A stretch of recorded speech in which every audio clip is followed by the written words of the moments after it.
Hey guys, welcome back to ArtosisCasts. Today we're going to look at Bisu, one of the greatest to ever do it, going up against Ivory, one of our newest rising Zergs, recently in an SSL season. You know, he's been doing well, and he's still practicing hard, and we'll see if he can make it into this next one also. We're going to be on Pantheon here, as you can see as the Overlord flies to the south. But yeah, Bisu PVZ pretty much never disappoints. I absolutely just love watching this guy. Honestly, in every matchup. Bisu is like... There's like a couple Protoss players I have just always respected with the full respect that I could give any player. And that would be Reach from the very, very old days. He was like... There was literally a Star League where he was the only Protoss in it. Like, name something else that's happened like that in professional play. Crazy. But the Mantos was just a pleasure to watch. Such a strong player for his era. And, of course, Bisu, who, you know, Bisu, the revolutionist. He changed the way the game is played more than pretty much anybody. Yeah, one of the most important players in the history of the game. Honestly, I generally love his play. I like every single one of his matchups right now. Obviously, there can be some errors in that. Like, I think we had a Protoss vs. Terran on this map specifically from Bisu recently, where I think he really threw a game that he was in a great position, but everyone does that. StarCraft's so tough, man. Like... A big part of StarCraft, if I never had to learn a lesson twice, I'd be the best player in the world. And I think that goes for anyone with any skill. I think back to mistakes I make. It's like you'll make a mistake and then you'll remember for a long time not to make that mistake again, and then you'll make the mistake again and be like, damn it. Like, I'm on the 75th cycle of like not making this one stupid mistake that loses me, you know, plenty of games over time. And I think you guys all kind of understand that and have that happening in various things in your own life where it's like, damn, if I could just, you know, never make a mistake twice, that would be something.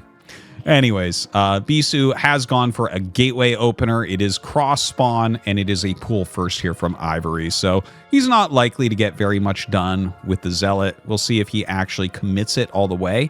It looks like he is bringing it all the way up here. Or, yeah, maybe he just turns around, because this probe went up to check, is there a third base here? He saw no third, and we see the Zealot turn around, so that's probably part of that decision-making there.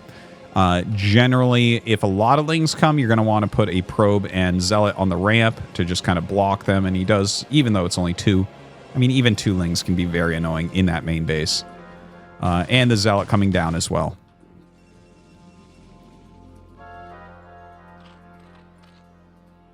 Okay, so hatchery coming up for Ivory. He is mining gas.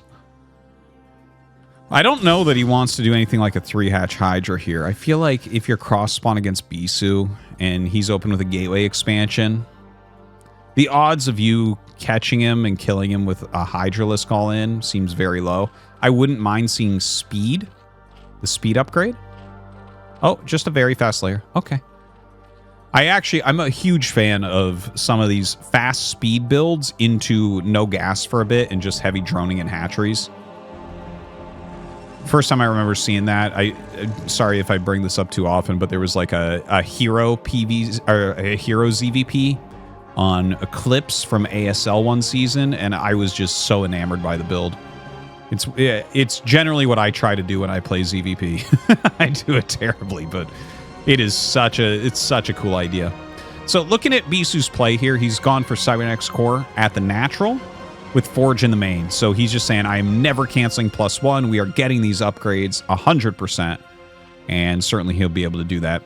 Zergling speed is on the way. Single Zealot out here. He is bringing a few more. So like this is already 5 Zealots out in the map. That could be a bit problematic here for Ivory. Look at him pull this one back. The Lings surrounding... Oh!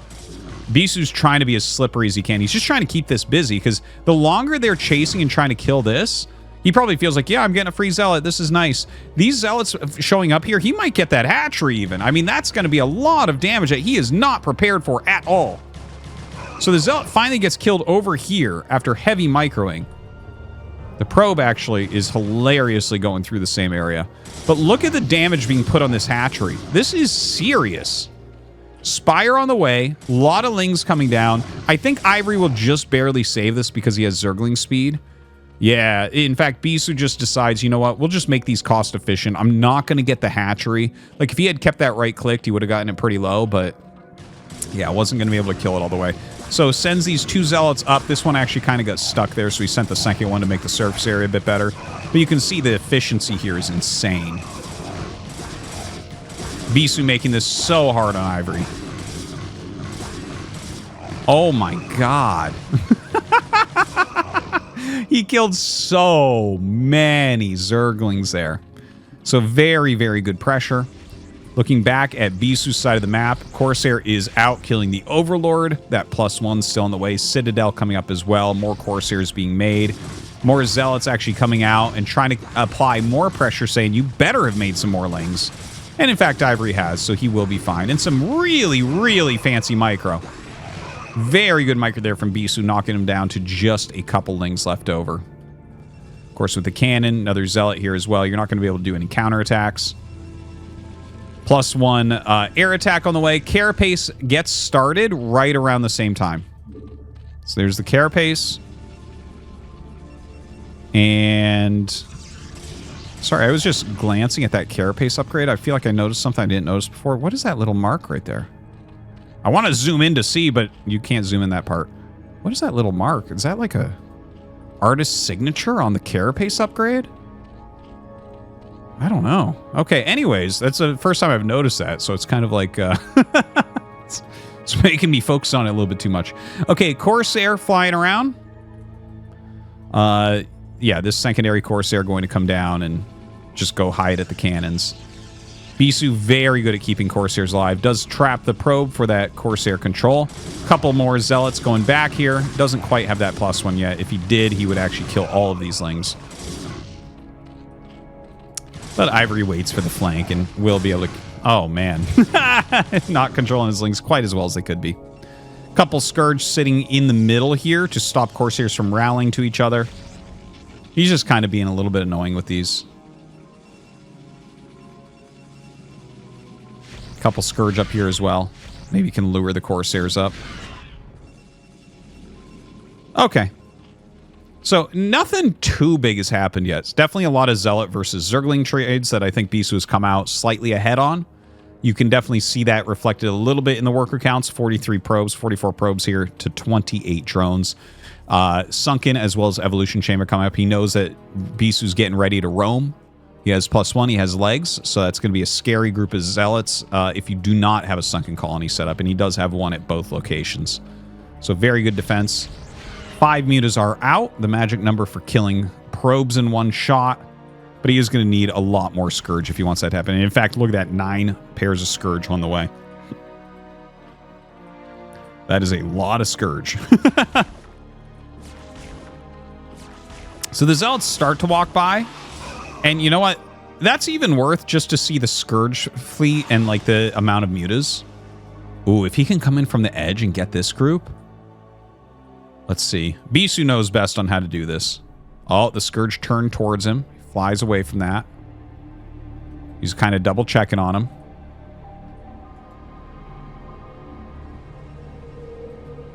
He's looking to see to get a shot. What? He just attacked his own Corsair by accident. Oops. So, that... yeah, I think he was trying to do an attack move and he just accidentally clicked on his own Corsair. So he lost a little bit more there than he should have. Now, that's not necessarily the end of the game. Everyone makes a misclick like that from time to time, and obviously that's a kind of painful one. But it's not like he's taken additional damage due to that, other than, you know, lost a little bit more on his Corsairs than he should have. Archon on the way. Mutas and Scourge flying around this side. Backs up a bit. Doesn't really have good cannon coverage at the natural, by the way. Only one cannon at the front, one going up in that mineral line. He does add a secondary one at the front, though. Couple DTs looking for damage.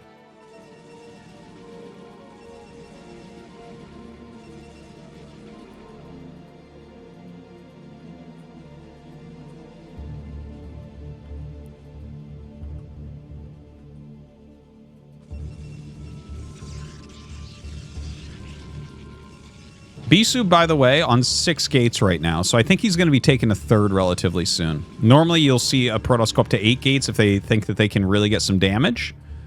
But it looks to me like he's probably going to set up a third off 6. That's like a better number to set a third up off of, because otherwise, you know, third is going to be much later as you're producing off of 8 gates and you just don't have the extra money and you have to kind of stop production momentarily. Ooh, the Scourge actually catching a lot of the Corsairs there. They got a little bit far away from the Archon, so, you know, it's funny because oh, he actually adds 2 gates. Haha.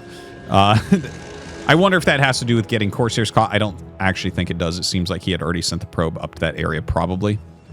But it's funny, I go over the game and I'm like, you know, he's got some of the best Corsair usage, some of the best Corsair retention that we've ever seen. And then he's actually, this game, the Corsairs are... It looks like any normal Protoss' Corsairs. Things have gone wrong. He's gotten caught a couple times. So definitely a little bit annoying.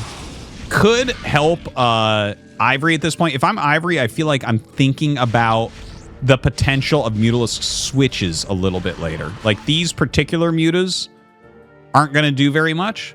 But, like, as the game goes forward... Little moments where, like, suddenly you make 12 or 11 mutas and you just fly in and kill all the High Templars so that your Hydras can kill everything. That type of thing, since he's killed so many Corsairs, that type of thing opens up a lot more. So Bisu right now getting into Dragoon production. A lot of Hydras coming down the map, as well as the Lurker upgrade on the way. So, like, Lurker Hydra doesn't really go with the Mutalisk switches, so I don't know if he's actually going to end up going for something like that. Does come in and picks off a High Templar there with the few mutas he has left. Takes a lot of damage there as well. Bisu trying to utilize this kind of high ground situation. Here, a DT die right there.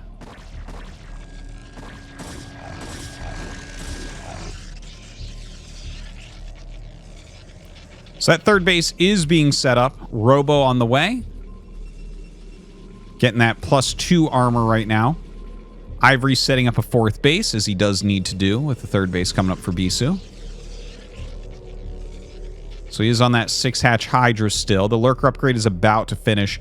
Now, if he finishes the Lurker upgrade, I am actually kind of interested. Is he going to try to set something up here? Is he going to set up here and here? And here? Or does he do like a zone defense of his own? Where he's got like some Lurkers here, like maybe sets up this as defense? The thing is, with this as a 4th... That's like a wide spread to defend, so I'm not really sure what his idea is with the Lurkers here. I guess we'll see momentarily as that upgrade is finished. A few more mutas are being added in. You know, there is a possibility he just gets the Lurker upgrade and doesn't go Lurkers for a bit. That kind of would make some sense. It's not that expensive to get it. Now, when you start committing to those Lurkers, the whole game plan has to change a bit. He does start 1, but he did make that group of mutas for sniping High Templars. Now, one thing I want to make sure no one's really thinking, I don't think anyone probably does, but, like, just because you make 1 or 2 Lurkers, it's not like, well, this is stupid then, you know? Having a couple of those is kind of a deterrent as kind of a defense. Okay, he's actually mass-making Lurkers. And again, it's not that you have to make no Lurkers to be able to do muta switches again. It's just like... the consistency of the strategy, or the lack of consistency of the strategy, could end up hurting him. It could end up helping him as well. It's just like, okay, so he has spent a lot of gas here, and then pretty much gas over here. So it's like, okay, well, I mean, he can't make another Mutalisk group, that's for sure. And if you make 10 mutas, that's 10 less Lurkers. Right? So that's just kind of the thing to keep in mind. Bisu right now set up pretty darn well. Has a very nice supply. Gonna have very good upgrades. His probe count is a little bit low. Ivory's got a ridiculously awesome drone count. 3 more hatches. So he's going to be a 9-hatch macro here. The thing is, this defense is not good at this base. So this is pretty good, but don't forget, this is like Storm City. This is excellent. You can't really attack into there. But like if Bisu comes up this way, gonna be hard to hold this. If he shoves his whole army in there, you better have some counterplay planned already.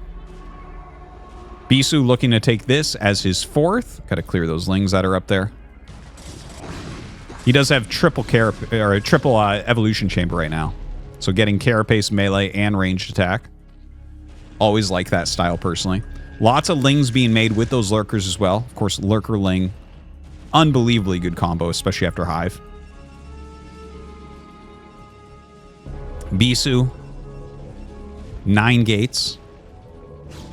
Does start this 4th base. Oh, the mutas actually come in. That's annoying. Yeah, you should be able to force a cancel there. Now, here's Bisu coming over to the right side. Like I said, this is where you don't want to attack. So I think he'll turn around from here pretty quickly. Like, look at the lurker spines just shred his zealots. Look at how much damage. Hundreds and hundreds of damage from just a few lurker spines. Like 3 lurkers attacking that whole time, and he shreds the zealots. Look at the supply. Like, he was up 20 supply, now he's down 20. But he's still trying it. He's just pulled the zealots back for the most part, leaving a few in the front. So kind of makes sense. The Dragoon's trying to help him break through, throws down a Psystorm. That Psystorm actually goes in between 2 lurkers. A little bit of a miss there. And he does have to back up. So the spy's much more even now. And the mutas actually flew in during this and killed a few more probes. So Bisu's economy not looking fantastic.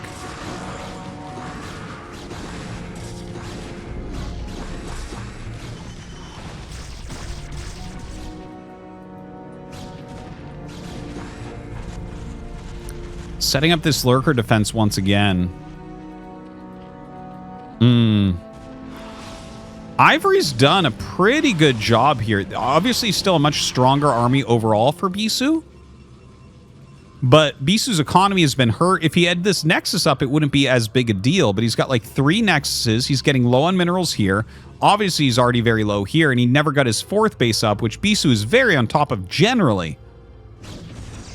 But that Mutalisk counterattack, forcing the cancel. And then he brought the Ling Lurker Hydra over here to kind of force it again. Then it kind of retreats into a more defensive area over here. So he's going to run back and maybe spread out and burrow a bit. Oh, he decides this area instead. Okay. Does give him some room to bring more units in behind.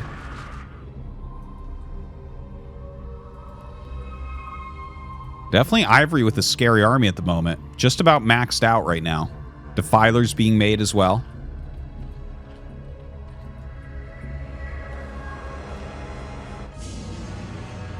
Bisu trying to set up 2 more Nexuses. I actually very much like that. If you set up, like, the 2 more Nexuses is him saying, I still want to win this game. As opposed to, well, I need another base, so let's just make it. Now, Ivory attacking in with a huge swarm of Zerg. Psystorm's absolutely everywhere. He's actually got his observers spotting a lot of these lurkers, so a lot of those getting taken out. Bisu having to retreat to the south. Still has a little bit of Psystorm. Actually has a lot of units that are kind of going off to the side. Feels like an uncharacteristically sloppy game from Bisu. A bit sloppier than we normally see from him.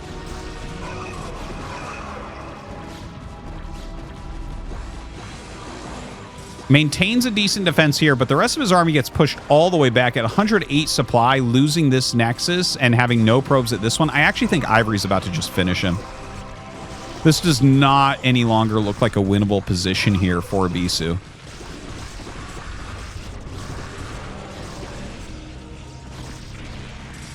Bisu technically holding on. Yeah, nice Psystorm there. Darkstorm does not protect you from Psystorm. Maybe it should, though.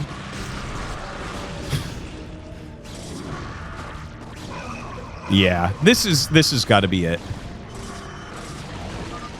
GG.